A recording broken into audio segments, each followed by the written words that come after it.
Atiq Ashraf murder case के तीनों आरोपियों को 4 दिन की पुलिस रिमांड में भेजा गया है। एसआईटी ने सीजेएम कोर्ट में अर्जी दाखिल कर 7 दिनों की कस्टडी रिमांड मांगी थी, लेकिन कोर्ट ने 4 दिन की कस्टडी रिमांड ही मंजूर की है। एसआईटी आरोपियों को कस्टडी में लेकर अब पूछताछ कर रही है। आपको पूरी रिपोर्ट दिखाएंगे, लेकिन पहले आपको अतीक अशरफ हत्याकांड में अब तक का अपडेट दे देते हैं कि कब कब क्या क्या हुआ है। तीनों शूटर्स 4 दिन की पुलिस रिमांड पर भेजे गए हैं। इंस्पेक्टर सहित 5 पुलिस वाले इस पूरे मामले में सस्पेंड हो गए हैं। इससे पहले 17 पुलिसकर्मियों को भी सस्पेंड किया गया था। एसआईटी की टीम ने घटनास्थल से तमाम सीसीटीवी कैमरे कब्जे में ले लिए हैं। उन सीसीटीवी कैमरों से 40 फुटेज बरामद की गई है। शाहगंज थाने से एफआईआर कॉपी को भी बारीकी से पढ़ा और देखा जा रहा है। पेशी पर ले जाने वाली पुलिस टीम से भी पूछताछ चल रही है, यानी कि एसआईटी की टीम शूटआउट के पीछे छुपे मुख्य किरदार को पकड़ने के लिए हर संभव कोशिश कर रही है। आपको दिखाते हैं पूरी रिपोर्ट।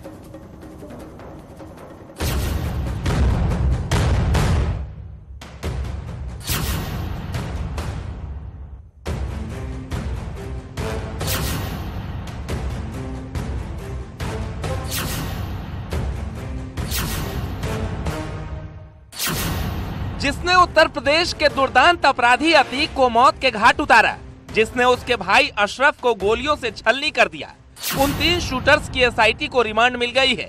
गैंगस्टर से नेता बने अतीक अहमद और उसके भाई अशरफ की हत्या के मामले में गिरफ्तार लवलेश तिवारी, सनी सिंह और अरुण मौर्य को सीजेएम कोर्ट ने पुलिस रिमांड पर भेज दिया है। एसआईटी की तरफ से सीजेएम कोर्ट में अर्जी दाखिल कर 7 दिनों की कस्टडी रिमांड मांगी गई थी। हालांकि कोर्ट ने तीनों आरोपियों की 4 दिन की कस्टडी रिमांड की मंजूरी दी है। कस्टडी रिमांड पूरी होने के बाद अब 23 अप्रैल को आरोपियों को पुलिस कोर्ट में पेश करेगी। तीनों आरोपियों से पूछताछ होगी, सबूत जुटाने की कोशिश होगी, मास्टरमाइंड के बारे में पूछताछ की जाएगी, सबूत के लिए क्राइम सीन रिक्रिएट होगा। माफिया डॉन अतीक अहमद और उसके भाई अशरफ के हत्या आरोपियों को आज प्रयागराज सीजेएम कोर्ट ने कस्टडी रिमांड में भेजा है। इन तीनों आरोपियों को 4 दिन की कस्टडी रिमांड में भेजा गया है। अब 23 अप्रैल को इनको दोबारा कोर्ट में पेश किया जाएगा। हालांकि एसआईटी ने अर्जी दायर कर 7 दिनों की रिमांड मांगी थी, लेकिन सीजेएम कोर्ट ने इन्हें 4 दिन की रिमांड पर भेजा है। आज जब ये आरोपी कोर्ट में पेश किए गए, उसमें पूरे कोर्ट को छावनी में तब्दील कर दिया गया। 4 स्तरीय जो लेयर होती है उसकी सुरक्षा प्रदान की गई थी। इन शूटर्स को अतीक और अशरफ की हत्या के लिए किसने सुपारी दी थी? आखिर यूपी के तीनों शूटर का पंजाब कनेक्शन कैसे सामने आया? अतीक और अशरफ को निपटाने के पीछे बदले की भावना या फिर कोई और वजह, ये भी बड़ा सवाल बना हुआ है। एसआईटी के पास ऐसे कई सवाल हैं जिनके जवाब वो शूटर लवलेश तिवारी, सनी और अरुण मौर्य से जानना चाहती है। इन तीनों ने ही 15 अप्रैल की रात अतीक और अशरफ की गोलियों से भूनकर हत्या कर दी थी, जिसके बाद पुलिस ने इन्हें मौके से गिरफ्तार किया था। ये तीनों आरोपी फिलहाल प्रतापगढ़ की जिला जेल में बंद है। शूटर्स से सवाल जवाब, किसने अतीक अशरफ की सुपारी दी? तुर्की मेड जिगाना पिस्टल कहां से आए? हत्याकांड की प्लानिंग कब और कहां हुई? प्रयागराज में किसने संरक्षण दिया? अतीक अशरफ की कब कब रेकी की? और भी शूटर्स मौके पर मौजूद थे। ये वो सवाल हैं जो रिमांड पर लिए गए तीनों शूटर्स से एसआईटी पूछताछ में जानने की कोशिश करेगी और परत दर परत हत्याकांड का खुलासा किया जाएगा। साथ ही तीनों आरोपियों के बैकग्राउंड को भी जानने की कोशिश होगी, क्योंकि अब तक जो जानकारी पुलिस के हाथ लगी है उसमें सबसे पहले बात करेंगे अतीक को गोली मारने वाले लवलेश तिवारी की। लवलेश तिवारी बांदा का रहने वाला है। इस पर कुल 1 केस दर्ज है। इसका बयान है कि माफिया बनने के लिए हत्या की। सनी सिंह हमीरपुर का रहने वाला है। इस पर 18 मुकदमे दर्ज है। सनी सिंह का सुंदर भाटी से भी कनेक्शन सामने आ रहा है। अरुण मौर्य कासगंज का रहने वाला है। इस पर 3 से अधिक केस दर्ज है। चलती ट्रेन लूटना, सिपाही को गोली मारने का आरोपी है। अतीक के आतंक के खात्मे के ये 3 किरदार सबसे अहम है, लेकिन एक माफिया को मारकर नए माफिया का जन्म अपने आप में दहशत पैदा करने वाली बात है। अतीक को अंजाम देने वाले अपराधियों की कहानी काफी अलग है, क्योंकि कोई बड़ा माफिया बनना चाहता है तो कोई बदले की बात कह रहा है। लेकिन इस पूरे कत्ल कांड और तीनों शूटर्स के पीछे एक बड़े माफिया का हाथ सामने आ रहा है। वही ये भी सामने आया है कि सनी ने ही लवलेश और अरुण मौर्य की मुलाकात सुंदर भाटी से कराई थी। शूटर्स का सुंदर भाटी से कनेक्शन सामने आने के बाद सवाल उठ रहा है कि क्या इस शूटआउट के पीछे दो माफिया की कोई दुश्मनी है या शूटर्स ने जो कहा कि सिर्फ नाम कमाने के लिए वारदात को अंजाम दे डाला। ऐसे तमाम सवाल हैं जिनके जवाब पुलिस तलाश रही है और रिमांड पर पूछताछ के दौरान उससे पर्दा हटाने की कोशिश होगी। Bureau report, news 18।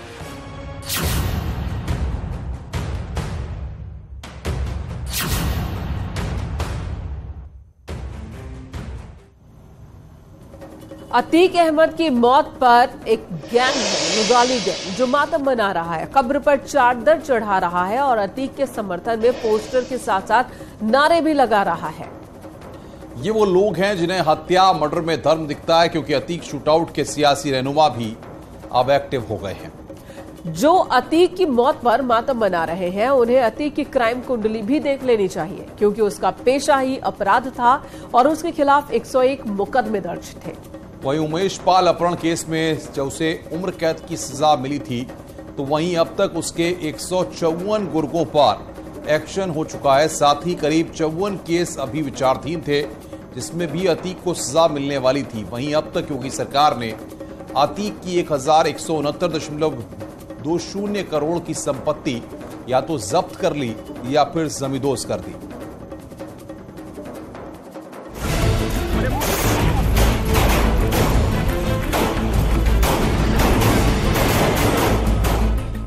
जिसने 44 साल तक उत्तर प्रदेश में आतंक फैलाया, जिसने गरीब, लाचार और मासूमों की जमीन पर कब्जा जमाया, जिसने सियासी संरक्षण के बूते नेताओं को दौड़ा दौड़ा कर मारा, उस अतीक के अतीत को भूल सियासी दल उसका गुणगान कर रहे हैं। उस दुर्दांत माफिया को शहीद बता रहे हैं और पोस्टर लगाकर माफियाओं का हौसला बढ़ा रहे हैं।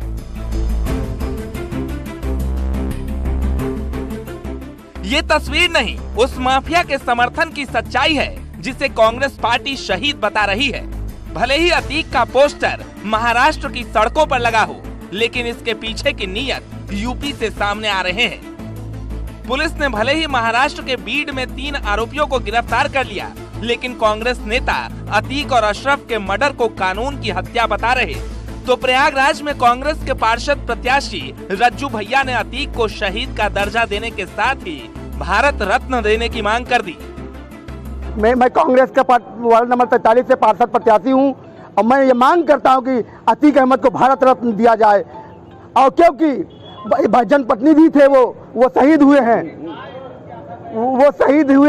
उनको शहीद का दर्जा दिया जाना चाहिए और अतीक अहमद को शहीद का दर्जा दिया जाना चाहिए। नाम राजू सिंह उर्फ रज्जू भैया है। इनको अतीक में शहीद नजर आ रहा है। रज्जू इकलौता कांग्रेस नेता नहीं जो अतीक के समर्थन में खड़ा हुआ, बल्कि कांग्रेस राज्यसभा सांसद प्रमोद तिवारी ने अलग अंदाज से अतीक की हत्या का विरोध जताया, जिस पर बीजेपी नेता मुख्तार अब्बास नकवी ने करारा पलटवार कर दिया है कि उत्तर प्रदेश में कानून व्यवस्था नाम की कोई चीज नहीं रह गई। लोग डरे हुए, सहमे हुए। जिस तरीके से जो भाषा बोली गई, उनका दुष्परिणाम सब सामने आ रहा है।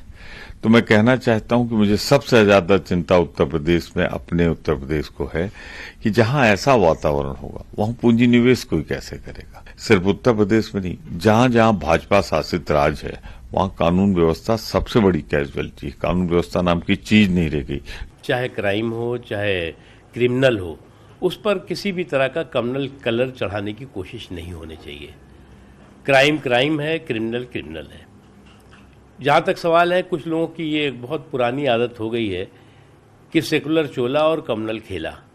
तो सेकुलर चोले में जो कम्युनल खेला करने वाले लोग रहे हैं, वो हर ऐसे मौके का इंतज़ार करते हैं, हर ऐसे मौके की तलाश करते हैं जिसमें वो क्राइम पर, क्रिमिनल पर कम्युनल कलर चढ़ा करके और उसका पॉलिटिकल एक्सप्लॉइटेशन करने की कोशिश करें, लेकिन वो एक्सपोज हो चुके हैं, फेल हो चुके हैं। उत्तर प्रदेश में लगातार जनाधार खोने वाली कांग्रेस पार्टी के नेता माफिया अतीक को महान बता रहे, उसकी हिमायत कर रहे और माफिया को शहीद का दर्जा दिलाने की मांग कर रहे हैं। लेकिन जैसे ही कांग्रेस नेता राजकुमार की तरफ से विवादित बयान सामने आया, यूपी पुलिस ने उसे हिरासत में ले लिया। लेकिन अतीक के समर्थन में सिर्फ कांग्रेस ही नहीं, बल्कि समाजवादी पार्टी के सांसद की सूरत भी अतीक की मूरत के लिए व्याकुल है। क्योंकि इन्हें लगता है कि मुस्लिम वोट पाने के लिए इसकी जरूरत है। पुलिस को ये है कि पुलिस ने जो कुछ रिश्वत काम कराया है, यानी सरकार ने, गवर्नमेंट ने, यूपी गवर्नमेंट ने जो उनको पुलिस की कस्टडी में मरवाया है, तो साफ जाहिर है कि जुल्म हुआ, इंसाफ नहीं हुआ। अगर नीयत ठीक होती तो वो अदालत को भेजते, उसको जेल में बंद रख के और वहाँ मुकदमा चलाते उन पर, और अदालत के अंदर अदालत में फैसला होता। निचली अदालतें मौजूद हैं, सुप्रीम कोर्ट भी मौजूद है। अतीक खुद ना बच पाए, उनके लड़के या उनके भाई और उनके पहले लड़के को, असद वगैरह को, उनको पहले मार दिया गया। यानी विरोधी तमाम सियासी दल अतीक की कब्र पर सियासी फूल बरसा रहे हैं और दुर्दांत अपराधी को सम्मान दिलाने के लिए कानून व्यवस्था पर सूल बरसा रहे हैं। खैर, अतीक और अशरफ की शूटआउट में हुई हत्या के बाद दो एसआईटी की टीम जांच कर रही है और शूटआउट के अहम किरदार का पता लगा रही है। Bureau report, news 18। जो दुर्दांत माफिया अतीक की मौत पर मातम मना रहे हैं, आखिर उसके पीछे की वजह क्या है? इसके लिए वो तारीख दोहराते हैं जब अतीक जराइम की दुनिया के बाद सियासत में कदम रखा था। 1996 में समाजवादी पार्टी के टिकट पर अतीक विधायक बना। उसके बाद 1999 में प्रतापगढ़ से चुनाव लड़ा और हार गया था। 2003 में मुलायम सरकार में सपा में फिर से वापसी हुई और 2012 में अपना दल से विधायकी लड़ा और हार गया। 2014 में एक बार फिर सपा के टिकट से चुनाव हार गया। यानी कभी निर्दलीय चुनाव लड़ने वाले को समाजवादी पार्टी ने अपना नेता बना लिया था। शाइस्ता की घेराबंदी हो चुकी है, वो आज नहीं तो कल गिरफ्त में होगी। लेकिन एसटीएफ के लिए चुनौती बना है गुड्डू बमबाज। गुड्डू मुस्लिम बेहद ही चालाक है, वो किसी पर भरोसा नहीं करता है। बार बार अपनी लोकेशन बदल लेता है ताकि पुलिस उस तक नहीं पहुंच पाए। लेकिन पुलिस और एसटीएफ ने गुड्डू के चारों ओर जाल बिछा दिया है और पुलिस उसको जल्द अपनी गिरफ्त में लेने का दावा कर रही है।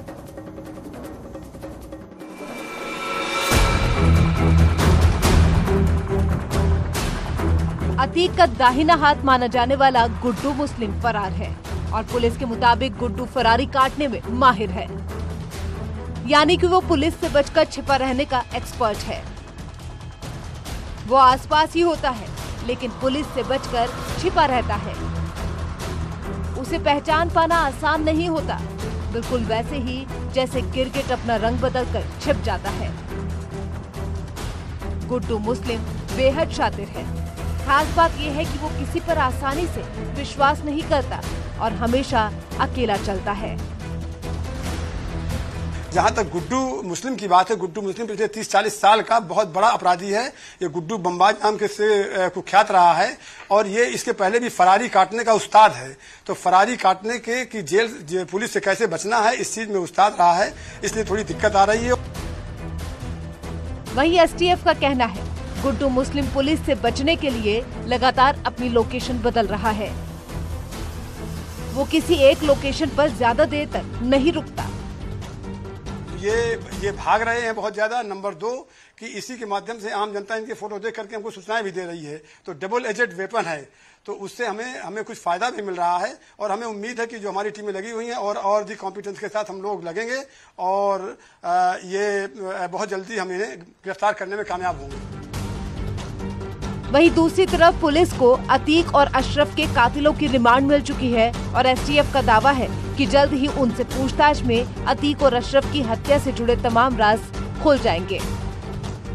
ये तीनों आपस में कैसे मिले थे, इनके पीछे कोई गैंग है कि कोई बड़ा सिंडिकेट है या कोई बड़ा इंटरेस्ट का आदमी है या कोई प्रताड़ित इनसे आदमी है या कोई इनकी रंजिश वाला आदमी है जो ये दोनों माफिया थे, या इनके शूटर्स के जो ये टर्की में पिस्टल्स जो यूज हुए हैं ये कहाँ से आए, पंजाब से आए या कहाँ से आए। जो तमाम चिंताएं आपकी चल रही हैं, आपकी और आपके माध्यम से, मीडिया के माध्यम से जनता की, उन सब का जवाब ये जब अभी रिमांड पर आएंगे तो रिमांड पर इनसे गहनता से पूछताछ करके, चूंकि सबसे बड़ी बात है कि जो शूटर्स हैं वो तो हमारे पास गिरफ्तार ही है।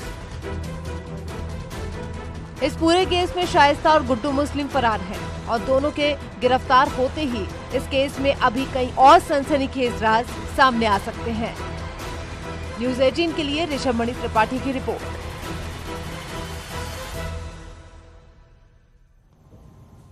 और अब बात करते हैं निकाय चुनाव के रण की। निकाय चुनाव के रण में मुख्यमंत्री योगी ने अब मोर्चा संभाल लिया है। ताबड़तोड़ बैठकों के बाद मुख्यमंत्री योगी आदित्यनाथ अब चुनावी जनसभा को संबोधित करने वाले हैं, जिसकी शुरुआत वेस्ट यूपी के सहारनपुर से होगी। योगी की पहली रैली सहारनपुर में करवाने की तैयारी चल रही, तो दूसरी तरफ जातीय समीकरण के साथ ही अल्पसंख्यक वोटर्स पर भी नजर है, जिससे अखिलेश का गेम बिगड़ सकता है। आपको दिखाते हैं योगी की नीति से कैसे अखिलेश को चुनौती मिलने वाली है।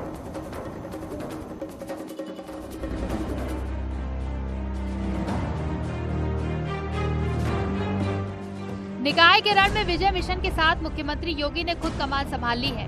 मेयर की 17 में से 17 सीटों पर भगवा लहराने के लिए ताबड़तोड़ बैठकें कर रहे हैं और कुशीनगर से गोरखपुर तक कार्यकर्ताओं को जीत का मंत्र दे रहे हैं। बीजेपी बूथ मजबूत अभियान के जरिए हर क्षेत्र, हर मंडल और शहर शहर अपने प्रत्याशियों का मनोबल बढ़ाने के लिए अभियान चला रही है और इस अभियान को धार देने के लिए सीएम योगी ने पूरी तैयारी कर ली है।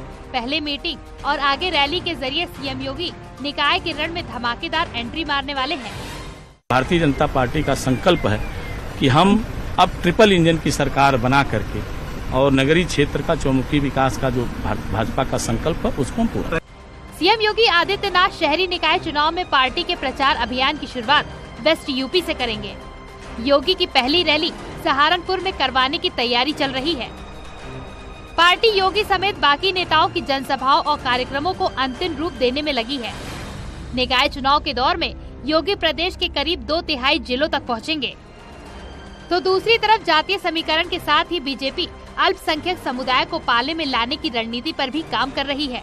बीजेपी का दावा है कि आवास, शौचालय समेत सभी योजनाओं का लाभ बिना भेदभाव के अल्पसंख्यकों को मिल रहा है और निकाय चुनाव में निगम पार्षद, नगर पालिका और नगर पंचायत में बड़ी संख्या में अल्पसंख्यक वर्ग से जुड़े लोगों को मैदान में उतारा है। करीब 250 अल्पसंख्यकों को इस बार बीजेपी ने टिकट दिया है। 250 से ज्यादा टिकट अल्पसंख्यक समाज को दिए गए हैं, यानी कि एक बड़ी संख्या है। अभी दूसरे चरण का टिकट बंटवारा होना है और उसमें भी उम्मीद यही है, अल्पसंख्यक मोर्चे के अध्यक्ष का सीधे तौर पर कहना है कि बड़ी संख्या में मुस्लिम समाज के प्रत्याशी चुनावी मैदान में उतारे जाएंगे।